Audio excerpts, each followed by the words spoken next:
ઉદ્યોગ મંડળની ચૂંટણીમાં ફોર્મ ચકાસણી પ્રક્રિયા પૂર્ણ કરાઈ છે। સત્તા પક્ષના 2 અને વિરોધ પક્ષના 1 ઉમેદવારનું ફોર્મ રદ કરાયું છે। અંકલેશ્વર ઉદ્યોગ મંડળની ચૂંટણીમાં સત્તા પક્ષ તડજોડની નીતિ અપનાવી છે।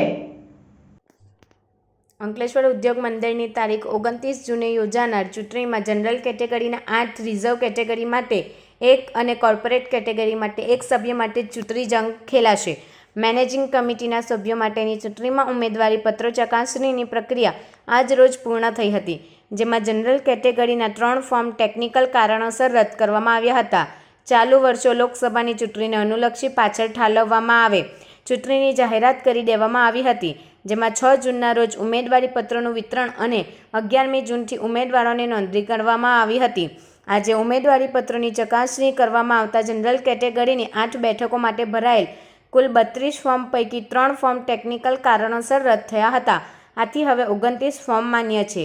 રદ કરેલ ફોર્મમાં સહયોગ પેનલના નીરજ પટેલ અને મનીષ પીઠડિયા તેમજ વિકાસ પેનલના ભરત ભાનુશાલીના ફોર્મનો સમાવેશ થાય છે, જ્યારે રિઝર્વ કેટેગરીના 1 બેઠક માટે ભરાયેલ 3 ફોર્મ પૈકી 3 ફોર્મ માન્ય રહ્યા છે, ત્યારે કોર્પોરેટ કેટેગરીની 1 બેઠક માટે ભરાયેલ ફોર્મ પણ માન્ય રહ્યું છે। ઉમેદવારો 19મી સુધી ફોર્મ પરત ખેંચી શકાશે। ત્યારબાદ ચૂંટણી ચિત્ર સ્પષ્ટ થશે। 29મીએ સવારથી મતદાન કરવામાં આવશે। મતગણતરી પર તે જ દિવસે કરવામાં આવશે। 1250થી વધુ સભ્યો મતદાન કરશે। ગત ટર્મમાં વિકાસ પેનલ દ્વારા 5 સભ્યો મેદાનમાં ઉતર્યા હતા, જે પૈકી 2 સભ્યોની જીત થઈ હતી, જેને લઈ સત્તા પક્ષ પાસે 28મું બહુમતી હતું। જોકે હવે ચૂંટણી જનરલ કેટેગરી માટે 8 અને રિઝર્વ કેટેગરીમાં પણ વિકાસ પેનલે ઉમેદવાર ઊભા રહેતા ચૂંટણી રોચક બની છે। ઉદ્યોગ ગૃહોના કેટલાક મુદ્દે સત્તા પક્ષ સામે વિરોધ ચાલી રહ્યો છે, જેને લઈ વિકાસ પેનલ સામે આવી છે।